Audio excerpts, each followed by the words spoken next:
Dans les autres dossiers d'actualité qui ont monopolisé et qui vont monopoliser le travail de l'Association au cours des prochaines semaines, parlons des terres publiques. C'est un très gros dossier pour 2021.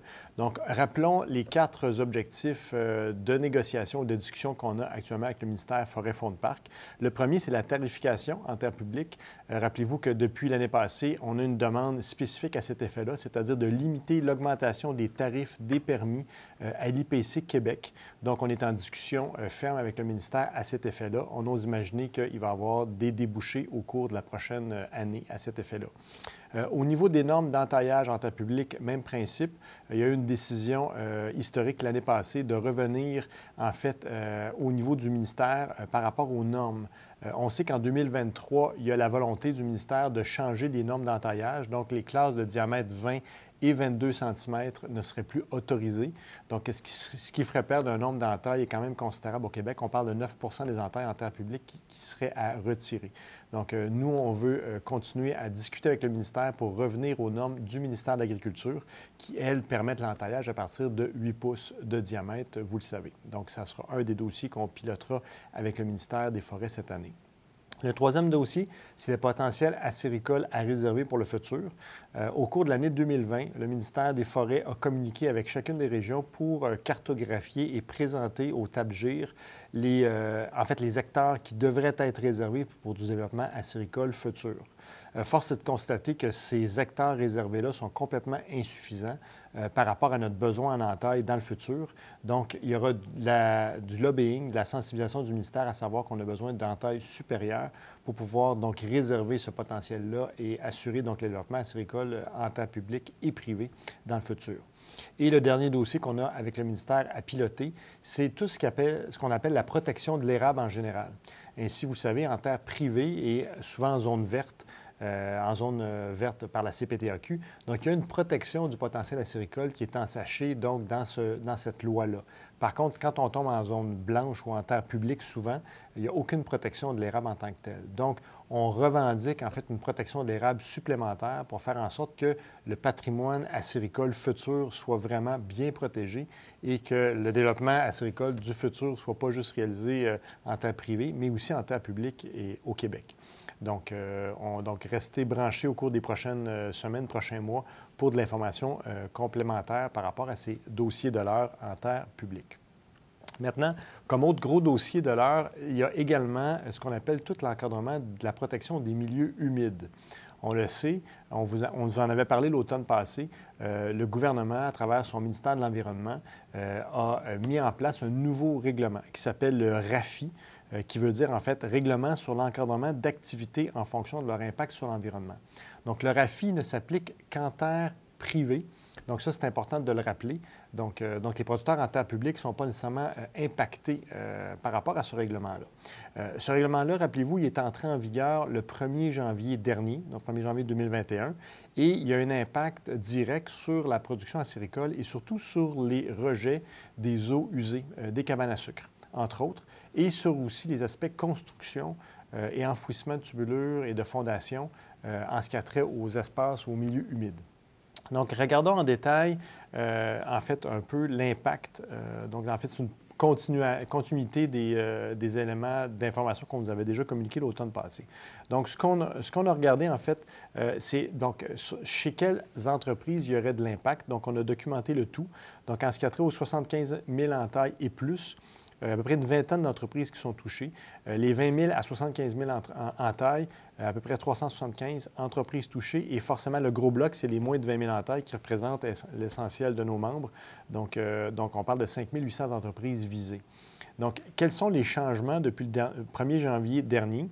Donc, ce qu'il faut réaliser, c'est qu'à partir de cette date-là, il y a des exigences qui vous sont demandées. Ces exigences-là sont en fonction de la grandeur de votre entreprise et surtout sont en fonction des travaux futurs que vous souhaitez réaliser à partir du 1er janvier dernier. Donc, si vous aviez dans le passé fait des choses ou essentiellement rejeté dans l'environnement ou dans des milieux humides et que vous continuez à le faire, il n'y a aucun problème. Donc, il y a une transition qui est accordée, ce qu'on appelle les mesures transitoires. Donc, le règlement ne s'applique qu'aux choses nouvelles que vous souhaitez faire depuis le 1er janvier dernier.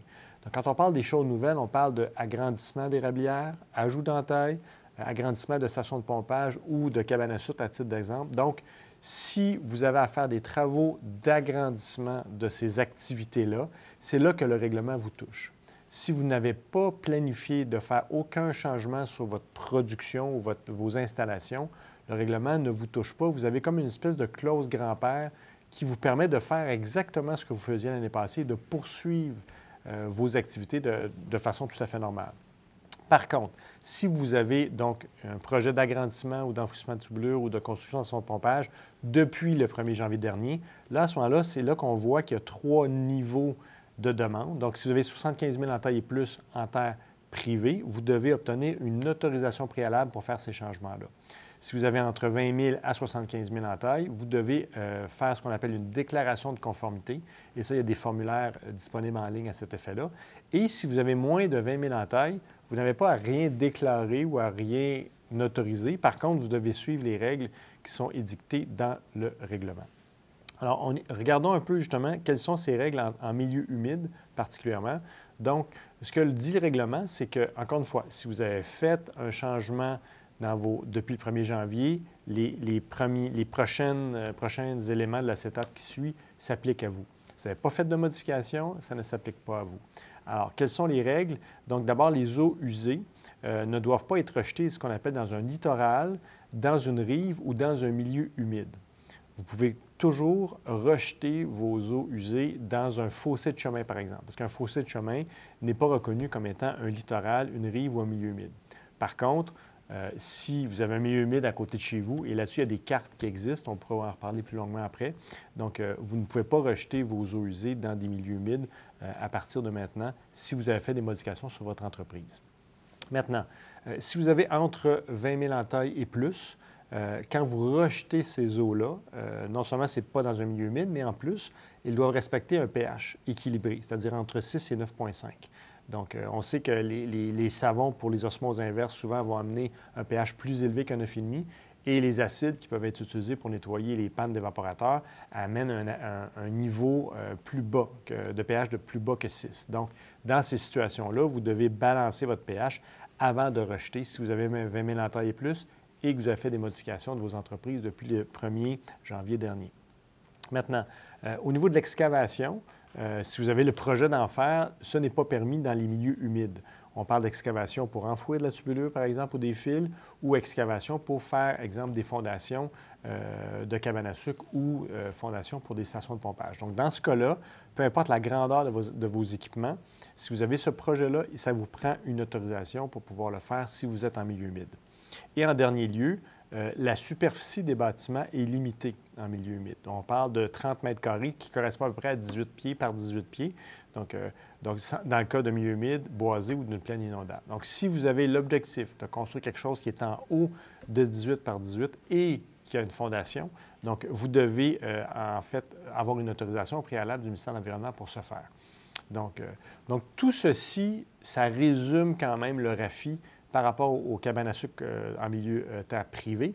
Par contre, c'est assez complexe et on pense que dans le cadre d'une tournée d'informations comme actuellement, on ne peut pas vous livrer tous les détails et répondre à vos questions. Alors, c'est pour ça qu'on a opté pour la création d'un webinaire qui va avoir lieu le 25 février prochain à partir de 17h30, qui vous permettra à ce moment-là de poser toutes vos questions et on va dédier vraiment ce webinaire-là qui va être en ligne, donc essentiellement à ce dossier-là. C'est un dossier clé et c'est important que vous compreniez bien les tenants aboutissants de ce nouveau règlement-là.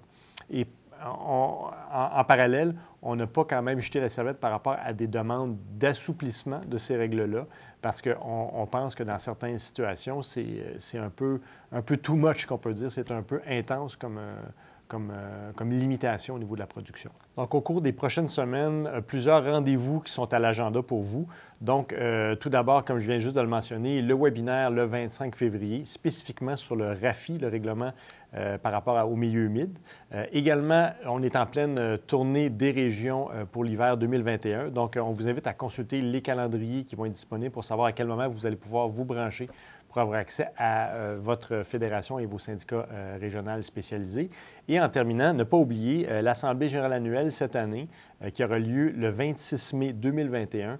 D'un point de vue virtuel, encore une fois, malheureusement, la pandémie risque de nous affecter encore là.